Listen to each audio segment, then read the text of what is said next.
Hello everyone. मेरे पिछले video में मैंने आपको रेजोनेंस के बारे में बताया और रेजोनेंस कितनी तरह का होता है और उसके क्या पोस्टुलेट्स हैं, ये सभी रूल्स भी मैंने आपको डिस्कस किए। अब हम देखते हैं कि इसके एप्लीकेशंस क्या हैं, अनुप्रयोग क्या हैं रेजोनेंस के। तो बहुत सारी चीज़ें हम रेजोनेंस की मदद से समझा सकते हैं। उनमें से एक चीज़ है बॉन्ड लेंथ, यानी कि बंध लंबाई। वो मैंने पिछले वीडियो में बेंजीन के एग्जाम्पल से भी समझा दिया था आपको। एक और एग्जाम्पल से हम समझने की कोशिश करते हैं। जैसे ये विनाइल क्लोराइड है। विनाइल क्लोराइड में हम देख रहे हैं कि यहाँ पर सिंगल बॉन्ड है और यहाँ पर डबल बॉन्ड है। तो ये बॉन्ड लेंथ ज़्यादा होनी चाहिए और ये कम होनी चाहिए, लेकिन एक्चुअली ऐसा नहीं है। ये दोनों ही बॉन्ड लेंथ्स जो हैं वो 1.72 एंगस्ट्रॉम होती हैं। क्यों? क्योंकि इसमें अनुनाद होता है। अनुनाद के कारण जहां पहले डबल बॉन्ड था वहां अगली संरचना में सिंगल बॉन्ड बन जाएगा और जहां सिंगल बॉन्ड था वहां डबल बॉन्ड हो जाएगा। तो इस वजह से ये और ये बॉन्ड लेंथ जो है वो एक बार डबल बॉन्ड एडॉप्ट करती हैं, एक बार सिंगल बॉन्ड। तो इसलिए हमेशा इनकी बॉन्ड लेंथ जो है वो 1.72 एंगस्ट्रॉम ही रहती है। इसी तरह कार्बन डाइऑक्साइड में हम देखते हैं कि रेजोनेंस की वजह से बॉन्ड लेंथ जो कि 1.22 एंगस्ट्रॉम होनी चाहिए वो केवल 1.15 एंगस्ट्रॉम होती है। तो बेंजीन में भी हम समझा सकते हैं कि बेंजीन के छहों carbon carbon bond length same होती हैं 1.39 एंगस्ट्रॉम, क्योंकि वहाँ पर भी डबल बॉन्ड का मूवमेंट होता रहता है। तो एट अ टाइम जहाँ पर एक संरचना में बेंजीन में डबल बॉन्ड था, अगली बार वहीं पर सिंगल बॉन्ड हो जाता है और जहाँ सिंगल बॉन्ड था वहाँ डबल बॉन्ड हो जाता है। अगली प्रॉपर्टी जो हम समझा सकते हैं वो है कॉन्जुगेटेड डाइईन्स पर एडिशन रिएक्शन का जो पैटर्न है वो समझा सकते हैं। मैंने यहाँ पर 1,3-ब्यूटाडाइईन लिया है और उसकी रिएक्शन HBr से करवाई है। तो ये एक सिंपल एडिशन रिएक्शन है, इलेक्ट्रोफिलिक एडिशन रिएक्शन है, जिसमें फर्स्ट स्टेप में H जुड़ता है और सेकंड स्टेप में Br- जुड़ जाता है। होता यह है कि यहाँ पर दो डबल बॉन्ड होने के बावजूद भी ऐसा नहीं होता कि दो HBr मॉलिक्यूल कंज्यूम हो जाएं और एक HBr यहाँ और एक HBr यहाँ जुड़ जाए। होता यह है कि दो प्रकार के उत्पाद बनते हैं यहाँ पे, एक है 1,2 और एक है 1,4। इसमें हम देख रहे हैं कि H1 पर और Br2 पर जुड़ा है। इसमें हम देखते हैं H1 पर और Br4 कार्बन पर जुड़ा है। देखिए, इसको समझने के लिए हम पहले ही देखें कि H और Br में से पहले किसका अटैक हो रहा है। चूँकि ये इलेक्ट्रोफिलिक एडिशन रिएक्शन है, इसलिए पहले इलेक्ट्रोफाइल का अटैक होगा H+ का। तो H+ जब अटैक करेगा इसके ऊपर, तो ये इलेक्ट्रोमैरिक प्रभाव के कारण, चूँकि ये ध्रुवीय यौगिक है, तो ध्रुवीय यौगिक का जब अटैक होता है तो इलेक्ट्रोमैरिक प्रभाव जनरेट हो जाता है और ये पाई इलेक्ट्रॉन इधर शिफ्ट हो जाते हैं। इस कार्बन पर स्लाइट माइनस चार्ज आ जाता है और ये H+ है, तो ये H+ इधर ही जाएगा जहाँ स्लाइट माइनस चार्ज होगा। H यहाँ जुड़ गया और यहाँ रह जाएगा प्लस चार्ज, जो कि यहाँ पर बनाया है। तो यहाँ फर्स्ट स्टेप में एक इंटरमीडिएट कार्बोकैटायन बना है। चूंकि इस कार्बोकैटायन के अंदर अनुनाद संभव है, इस कार्बन के इलेक्ट्रॉनों की कमी को पूरा किया जा सकता है इन पाई इलेक्ट्रॉनों द्वारा। तो ये पाई इलेक्ट्रॉन अपनी जगह चेंज कर लेंगे, यहाँ आ जाएंगे और प्लस चार्ज अपनी जगह चेंज करके यहाँ चला जाएगा। तो ये दो हो गई मध्यवर्ती की, इंटरमीडिएट की अनुनादी संरचनाएं, रेजोनेटिंग स्ट्रक्चर्स। अब जब सेकेंड स्टेप में Br- जो बचा हुआ है यहाँ से, उसका अटैक होगा, तो उसको दो जगह मिलेगी, या तो वो इस कार्बन पर अटैक करे या इस पर, क्योंकि दो कार्बनों पर प्लस चार्ज दिख रहा है। यहाँ जब Br का अटैक होगा तो बनेगा 1,2 प्रोडक्ट और यहाँ जब अटैक होगा तो 1,4 प्रोडक्ट।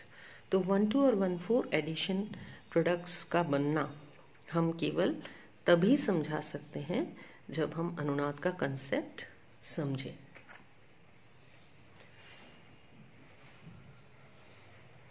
अगली जो चीज हम अनुनाद द्वारा समझा सकते हैं वो है द्विध्रुव आघूर्ण। तो द्विध्रुव आघूर्ण के केस में मैं ये एग्जाम्पल ले रही हूँ विनाइल क्लोराइड का। विनाइल क्लोराइड की इस संरचना को देखकर लगता है कि ये एक अध्रुवीय संरचना है और इसका डायपोल मोमेंट का मान बहुत ज़्यादा नहीं होगा, लेकिन एक्चुअली विनाइल क्लोराइड का डायपोल मोमेंट का मान 1.44 dBi है, जो कि काफ़ी हाई है। ये किस लिए है कि विनाइल क्लोराइड जो है वो केवल एक रूप में नहीं पाया जाता, इसकी एक और संरचना है जो इसकी अनुनादी संरचना है, वो इस प्रकार से लिखी जा सकती है। ये संरचना ध्रुवीय है और ध्रुवीय संरचनाओं की द्विध्रुव आघूर्ण का मान ज़्यादा होता है। तो चूंकि ये संरचना भी कंट्रीब्यूट कर रही है, इसलिए इसके डायपोल मोमेंट का मान ज़्यादा है। एक और एप्लीकेशन है कि जिन यौगिकों में रेजोनेंस होता है उनमें संभवन ऊष्मा का मान कम होता है। संभवन ऊष्मा है हीट ऑफ फॉर्मेशन, यानी कि यौगिक को उसके कॉन्स्टिट्यूएंट्स से जब हम बनाते हैं तो जो हीट निकलती है उसको हम कहते हैं हीट ऑफ फॉर्मेशन। तो चूंकि अनुनादी संकर जो है वो बहुत अधिक स्टेबल स्ट्रक्चर है, इसलिए इसके जो हीट ऑफ फॉर्मेशन का मान है वो कम होता है। इसको भी हम अनुनाद के आधार पर ही समझा सकते हैं। एक और प्रॉपर्टी है एसिड और बेस जो है उनकी स्टेबिलिटी या उनकी प्रॉपर्टी को भी हम अनुनाद के आधार पर समझा सकते हैं। पहला एग्जाम्पल लेती हूँ मैं, कंपैरिजन कर रही हूँ कार्बोक्सिलिक एसिड और अल्कोहल का। दोनों के अंदर OH समूह है, कार्बोक्सिलिक एसिड में भी OH ग्रुप है और अल्कोहल में भी OH ग्रुप है। जब कार्बोक्सिलिक एसिड अपना H hydrogen hydroxyl ion hydrogen H+ ion जब डोनेट कर देता है एसिड के रूप में काम करते हुए, तो जो एनायन बनता है, जो इसका कॉन्जुगेट बेस बनता है, उस एनायन में अनुनाद संभव है। और उस एनायन में यानी कि उस कॉन्जुगेट बेस में जब अनुनाद होगा तो उसकी एक और संरचना बनेगी जो कि ये है। ये दो इसकी अनुनादी संरचनाएं हैं और ये इन दोनों संरचनाओं का अनुनादी संकर है। दूसरी ओर जब अल्कोहल अपना H आयन दे देता है, ये अल्कोहल का H आयन निकल गया है, तो जो संरचना बन रही है अल्कोक्साइड आयन जो बन रहा है उसमें अनुनाद संभव नहीं है। यहाँ हम देख रहे हैं कि पाई बॉन्ड के साथ कोई कॉन्जुगेशन नहीं है इन दो इलेक्ट्रॉनों का, इन अयुग्मित इलेक्ट्रॉनों का। तो यहाँ अनुनाद संभव है, यहाँ अनुनाद संभव नहीं है।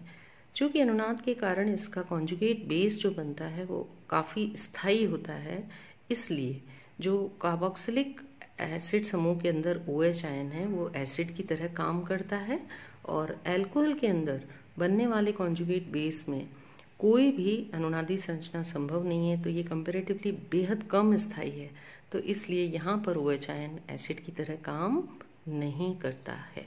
OH आयन का जो H है, OH का जो हाइड्रोजन है वो एसिड की तरह काम नहीं करता है, इजीली ये अपना H आयन डोनेट नहीं करता है। दूसरी तरफ हम क्षारीयता भी डिस्कस कर सकते हैं। तो मैंने दो एग्जाम्पल लिए हैं, एक लिया है एनिलीन का और एक अमोनिया का।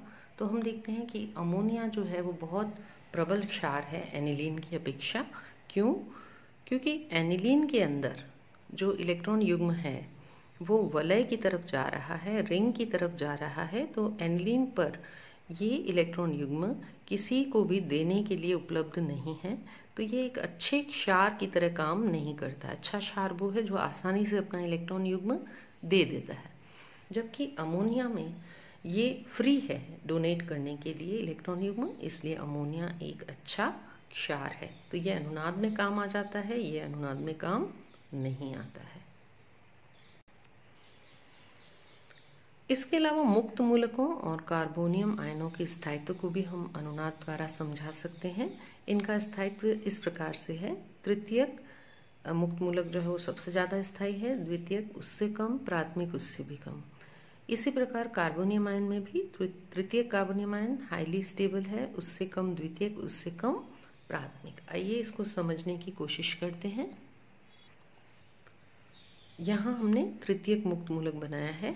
ये तृतीयक मुक्त मूलक में कार्बन के ऊपर फ्री रेडिकल का जो इलेक्ट्रॉन है वो प्रदर्शित किया है और यही फ्री रेडिकल इधर अगली संरचना, अगली अनुनादी संरचना में वलय के ऊपर आ जाएगा और वलय में भी एक बार यहाँ, एक बार यहाँ, एक बार यहाँ, तो 3 जगह पर बारी बारी से आएगा।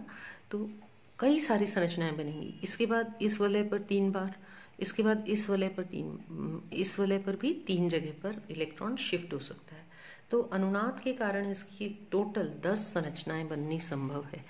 चूंकि तृतीयक मुक्त मूलक में अत्यधिक अनुनादी संरचनाएं बन रही हैं द्वितीयक की अपेक्षा और प्राथमिक की अपेक्षा, इसलिए ये सबसे ज़्यादा स्थायी होता है। इसी प्रकार तृतीयक कार्बोनियम आयन में भी 10 अनुनादी संरचनाएं टोटल बनती हैं और इसकी वजह से इसका भी स्थायित्व द्वितीयक और प्राथमिक की अपेक्षा अधिक होता है। और एक और है जो कि हम पहले ही डिस्कस कर चुके हैं, संयुग्मित डाइईन पर योगात्मक अभिक्रिया। तो संयुग्मित डाइईनों पर 1,2 और 1,4 उत्पाद जो हैं वो अनुनाद के कारण ही बनते हैं। इसको डिटेल में हम पहले डिस्कस कर चुके हैं। अब लास्ट में हम बात करते हैं रेजोनेंस एनर्जी की। अनुनादी ऊर्जा किसको कहते हैं?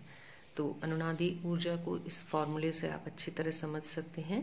जितनी भी अनुनादी संरचनाएं बनी हैं उनमें जो सबसे ज़्यादा स्थायी अनुनादी संरचना है उसकी ऊर्जा पहले निकाल लेंगे हम। तो जो सबसे ज़्यादा स्थायी अनुनादी संरचना है उसकी ऊर्जा माइनस अणु की वास्तविक ऊर्जा, इस अंतर को ही हम अनुनादी ऊर्जा कहेंगे। आई होप आपको बात समझ में आई होगी। Thank you. Have a nice day.